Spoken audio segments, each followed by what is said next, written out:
और ईरान की जानिब से इसराइल पर चौथा मिसाइल हमला किया गया है। तल अवीव में सायरन बज उठे हैं और ये चौथा हमला ईरान की जानिब से किया गया है। अब से कुछ देर कबल इसराइल की जानिब से एक हमला किया गया था, मेहराबाद एयरबेस को निशाना बनाया गया था और अब ईरान की जानिब से ये चौथा फ़ज़ाई हमला इसराइल पर किया गया है, जिसमें तल अवीव लर्ज़ उठा है। तल अवीव में सायरन बज उठे हैं और ईरान की जानिब से बड़ा हमला है जो कि किया गया है। इससे पहले ईरान की जानिब से इसराइल पर चौथा मिसाइल हमला जो है वो किया गया है। ये मनाज़िर आप अपने टेलीविजन स्क्रीन पर देख सकते हैं। ईरान की जानिब से चौथा मिसाइल हमला कर दिया गया है इसराइल के ऊपर और ये मनाज़िर टेलीविजन स्क्रीन पर आप मुलाहिज़ा कर सकते हैं कि किस तरह से ईरान ने मिसाइल हमला किया है और ये कशीदगी जो है बढ़ती जा रही है। ईरान की जानिब से पहले दावा किया गया था कि हम किसी भी सूरत जो है जारहियत नहीं रोकेंगे और इसराइल को जवाब देंगे और इसराइल के ऊपर एक और फ़ज़ाई हमला जो है ईरान की जानिब से कर दिया गया है। इसी के साथ ईरानी सदर मसूद पज़ेश्कियान ने यह भी कहा कि बैनुल-अक़वामी इदारों को हम यकीन दहानी कराने को तैयार हैं कि हम कोई एटमी हथियार नहीं बनाना चाहते और ना ही हम बना रहे हैं और हम हमेशा से ही एटमी हथियारों के मुखालिफ रहे हैं। ऐसा कहना था ईरानी सदर मसूद पज़ेश्कियान का। और इसी के साथ ईरान ने चौथा मिसाइल हमला जो है वो इसराइल पर किया है।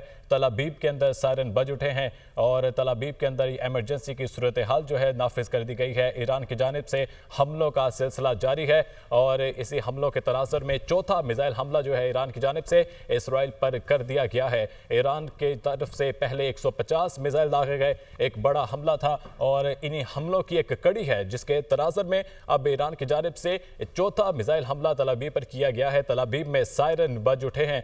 इससे पहले ईरानी सदर मसूद पज़ेश्कियान ने कहा कि हम जो है किसी भी ईरानी के जो हथियार हैं जौहरी हथियार नहीं बना रहे, ना ही हम कोई जौहरी हथियार बनाने का इरादा रखते हैं और हम शुरू से ही इसके मुखालिफ रहे हैं। ब्रिगेडियर रिटायर वकार खान साहब हमारे साथ ही मौजूद हैं। इसराइल का निशाने पर है और हम भरपूर जवाब देंगे, हम किसी भी जारहियत का भरपूर जवाब देंगे। और गुज़िश्ता रात जो हमला किया गया ईरान पर, एक इम्पैक्टफुल और एक बड़ा हमला जिसको कहा जाता है, जिसमें बड़े इनके सीनियर साइंसदान और फौज के ऑफिशल्स थे उनको शहीद किया गया और ईरान की जानिब से तभी जो आयतुल्लाह ख़मेनी की जानिब से बयान दिया गया कि हम इसराइल को जवाब देंगे और भरपूर जवाब देंगे। और आज इसराइल के ऊपर ईरान की जानिब से 150 मिसाइल दागे गए जिन्होंने एक नुकसान भी किया। आयरन डोम टेक्नोलॉजी की वजह से इसराइल के जो बाकी मिसाइल थे 150 में से दीगर मिसाइल जो थे हवा में ही मार गिराए गए, मगर कुछ मिसाइल जो थे वो इसराइल की हदूद में दाखिल हुए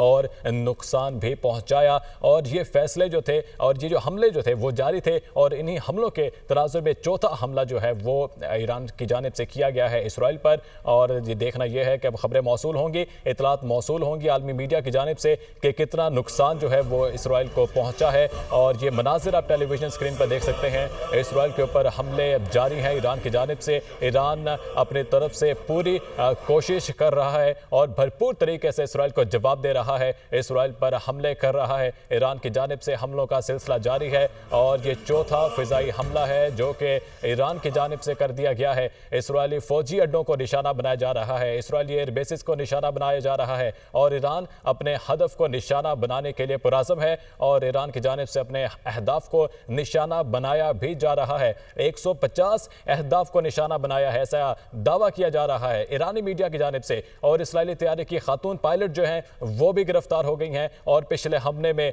2 जो भारतीय जो उनके तैयारे थे, इसराइली तैयारे थे, उनको भी मार गिराया गया। इसराइली फौजी तर्जुमान की न्यूज़ कॉन्फ्रेंस भी रोक दी गई और इसी तरह से ईरान के हमले में जो इसराइली फौजी हुक्काम हैं वो भी इजलास छोड़कर चले गए हैं। और इससे पहले सलामती कौंसिल का इजलास जारी था और सलामती कौंसिल के इजलास में मंदूबीन शरीक थे दीगर ममालिक के और वो इजलास बेनतीजा ही ख़त्म हो गया, उसका कोई एलामिया भी जारी नहीं किया गया। अमेरिकी सदर डोनाल्ड ट्रंप जो कि सालिसी की कोशिशें कर रहे थे वो भी बेनतीजा ख़त्म हुई हैं। और अब देखना यह है कि मामलात किस तरफ जाते हैं। जो कशीदगी है वो बढ़ती जा रही है। ईरान की जानिब से इसराइल पर हमलों का सिलसिला भी जारी है। चौथा मिसाइल हमला भी उनकी तरफ से कर दिया गया है। तल अवीव तबीब के अंदर इस वक्त आप देख सकते हैं कि आग लगी हुई है और वहाँ पर एक खौफ व हिरास का समा है। इसराइली अवाम को भी अब अंडरग्राउंड होने की हिदायत जारी कर दी गई हैं और जो इसराइली हुक्काम है वो भी इस वक्त अंडरग्राउंड हो चुके हैं। इसराइली हुक्काम की अवाम को शेल्टर में रहने की हिदायत जो हैं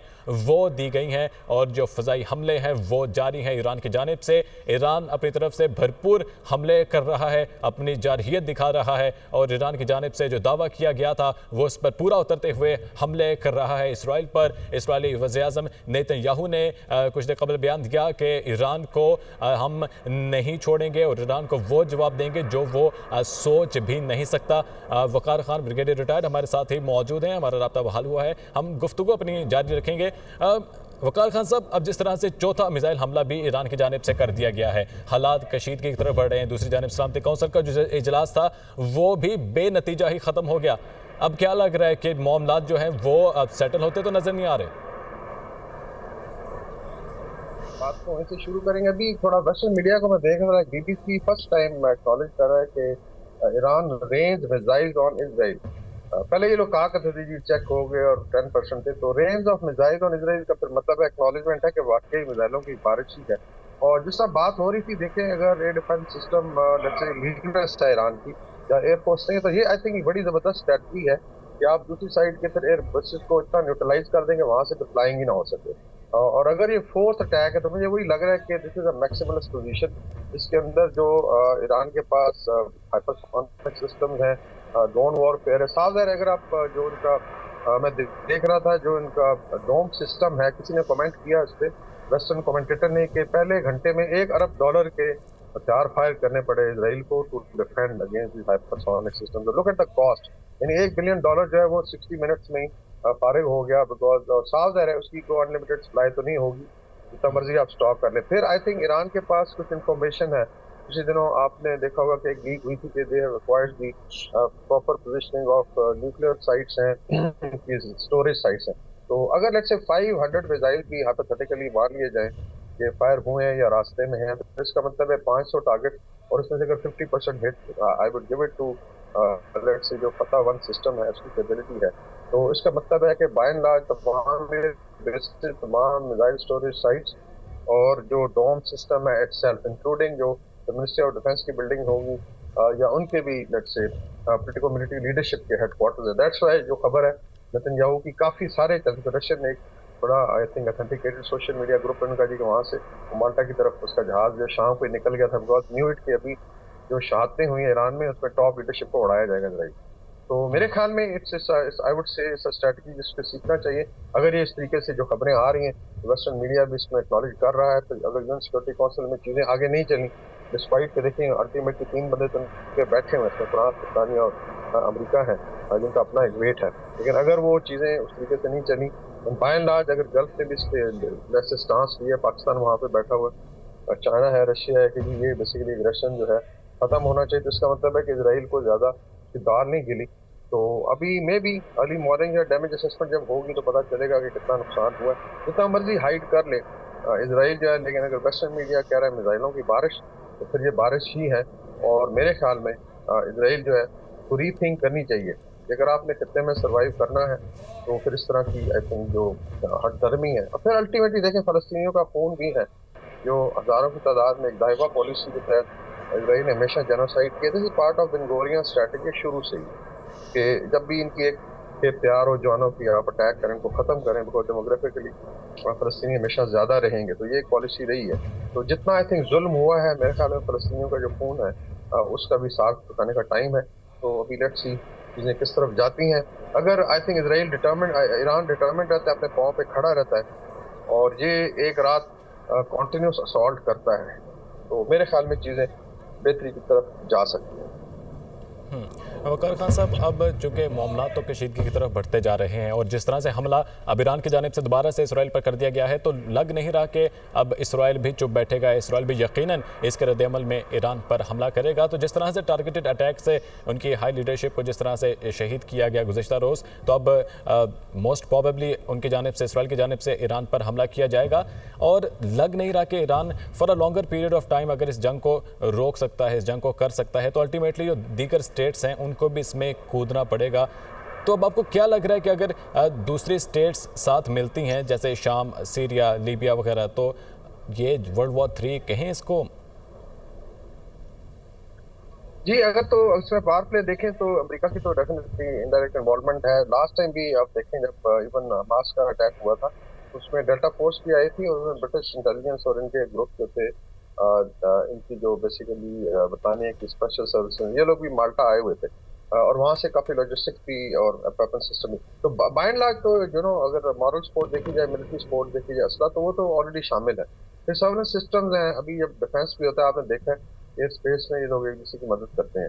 तो टेक्निकली तो देखा जाए तो काफी सारी फोर्सेस ऑलरेडी अरेड है। हम्म। अभी बात वही है, जिस तरह देखिए पाकिस्तान भारत कॉन्टेक्स्ट में भी अगर खुदा ना खास्ता कोई वीकनेस होती और भारत चढ़ाई करता है, तो आपके साथ किसी ने खड़ा नहीं होना था, सिवाय लेट्स से टर्की था, अजरबैजान है जिन्होंने स्टांस लिया है, या चाइना है।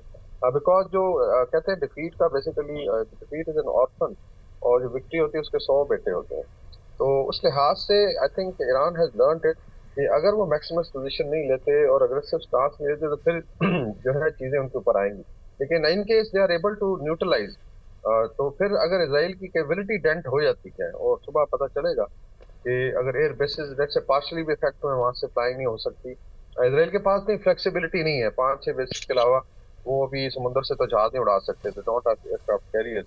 तो इसका मतलब है कि ग्रेजुअली इस एस्केलेशन में फिर इसराइल की मिलिट्री कैपेबिलिटी, जिस पर उनको बड़ा नाज है, चाहे उनकी मिसाइल पावर है, चाहे उनका डोम सिस्टम है, चाहे उनके फाइटर जेट्स हैं, तो वो अगर लेट्स से डेंट होना शुरू होती है, तो then they also have to rethink कि भाई ये तो फिर एक शिकस्त की तरफ सारी चीजें चली जाएंगी, और उनका मजाक बन जाएगा। तो ये आई थिंक पाकिस्तान की भी स्ट्रेटजी भी आपने देखा था जब हमने काउंटर ऑफेंसिव किया मार के हक में बनियाल मसूद की फॉर्म में, तो फौरन आपने देखा कि ठंड पड़ गई थी। और यही तरीका है एक बुली को, हम्म। आई वुड से, एक फाशिस्ट रजीम को चेक करने का। और मेरे ख्याल में ईरान की स्ट्रेटजी है फिलहाल। और देखें उनका अगर पीयर फैक्टर देखा जाए, तो इस तरह ये ईरानी रजीम की लिस्ट है शहादतों की। IRGC के बड़े बड़े कमांडर सीरिया में शहीद हुए, डिस्पाइट कि उस पर से ऑब्जेक्शन लगती है कि वो इस तरीके से सीरियन लोगों को हैंडल किया गया, लेकिन from military point of view इन लोगों ने हिजबुल्लाह के जब अटैक्स हुए थे हसन नसरुल्लाह के साथ, IRGC के ब्रिगेडियर साहब थे, वो शहीद हुए थे। तो ये लोग आई थिंक इस लिहाज से लीडरशिप ने पहले भी कुर्बानियां दी हैं, और that's why probably they have held स्वे।